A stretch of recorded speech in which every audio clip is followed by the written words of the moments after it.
नमस्कार। आज हम एक अहम मुद्दे पर बात कर रहे हैं जी। सिवनी मालवा से शिवपुर वाला जो रास्ता है वहाँ एक ओवरब्रिज बन रहा है। हाँ, सुना है मैंने। और उसके बनने के दौरान जो मुश्किलें वहाँ के लोगों को झेलनी पड़ रही हैं उस पर थोड़ी गहराई से बात करेंगे। हमारे पास एक लेख भी है इस पर। अच्छा। कोशिश यही समझने की है कि ये जो विकास के काम होते हैं वो कभी कभी आम लोगों की जिंदगी को कैसे मुश्किल में डाल देते हैं। हाँ, ये काम समस्या है कई जगह। यहाँ जो मूल दिक्कत है वो ये कि ठेकेदारों ने काम तो चालू कर दिया लेकिन लोगों के आने जाने का रास्ता ठीक करने से पहले ही तो अब वो कच्चा रास्ता बारिश के बाद एकदम कीचड़ वाला फिसलन भरा हो गया है। ओहो, ये तो काफी परेशानी वाली बात है। हाँ, चलिए इसी पर थोड़ा और बात करते हैं। जरूर। तो हो ये रहा है कि काम शुरू करने से पहले ना तो कोई दूसरा रास्ता ठीक से बनाया गया और न ही जो मौजूदा कच्चा रास्ता था उसे चलने लायक रखा गया।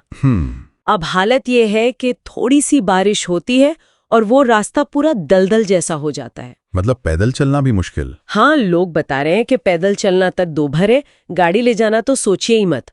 रोज की आवाजाही एक मुसीबत बन गई है। और देखिए, यहीं पर वो बात आती है कि ये स्थिति अक्सर दिखाती है कि जो योजना बनती है कागज पर, हाँ, और जमीन पर जो होता है उसमें कितना अंतर आ जाता है। हाँ, खासकर ऐसे बड़े इंफ्रास्ट्रक्चर प्रोजेक्ट्स में। सही बात है। और सोचिए, ये रास्ता कोई एक आध गांव का नहीं है।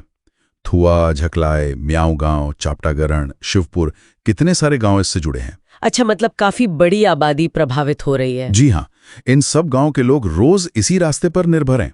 स्कूल जाने वाले बच्चे हैं, किसान हैं, अपने खेत या मंडी जाने वाले, काम पर जाने वाले लोग हैं। तो इससे अंदाजा लगता है कि कितने बड़े पैमाने पर लोगों की रोजमर्रा की जिंदगी अस्त-व्यस्त हो गई है। बिल्कुल। चानी ही है या कुछ और भी? नतीजे दिख रहे हैं। लोग बता रहे हैं कि वो गिर रहे हैं, उन्हें चोटें लग रही हैं।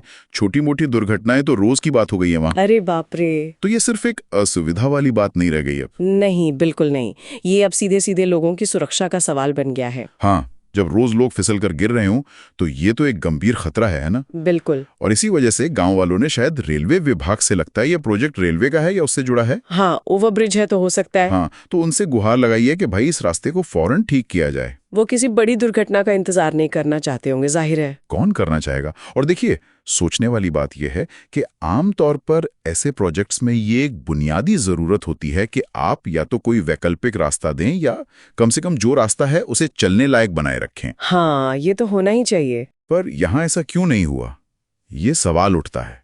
ये सच में बड़ा सवाल है। ठीक है, विकास हो रहा है, पुल बन रहा है, ये अच्छी बात है, लेकिन क्या इसकी कीमत ये होगी कि लोग रोज अपनी जान जोखिम में डाले? यही तो मुख्य दुविधा है।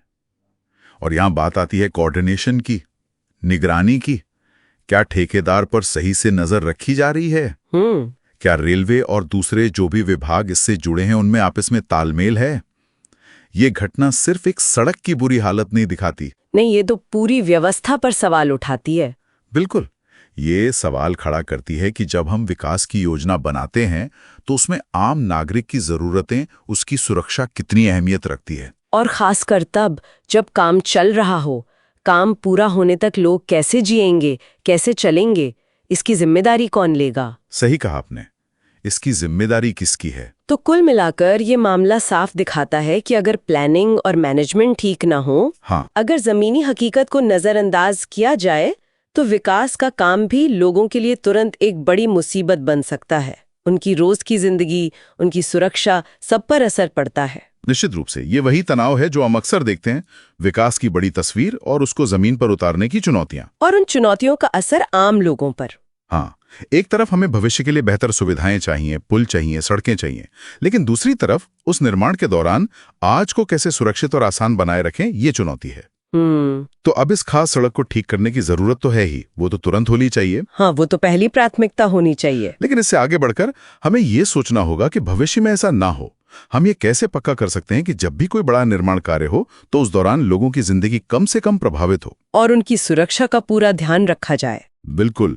क्या हमें अपनी प्लानिंग प्रोसेस में कुछ बदलाव करने की जरूरत है या ठेकेदारों के लिए जो नियम हैं उनमें कुछ सख्ती लाने की जरूरत है, ताकि लोगों की सहूलियत को भी प्राथमिकता मिले, सिर्फ काम पूरा करने को नहीं। सही बात। ये सिर्फ एक सड़क का सवाल नहीं है, ये पूरी व्यवस्था का सवाल है कि हम विकास को आम आदमी के नजरिए से कैसे देखते हैं।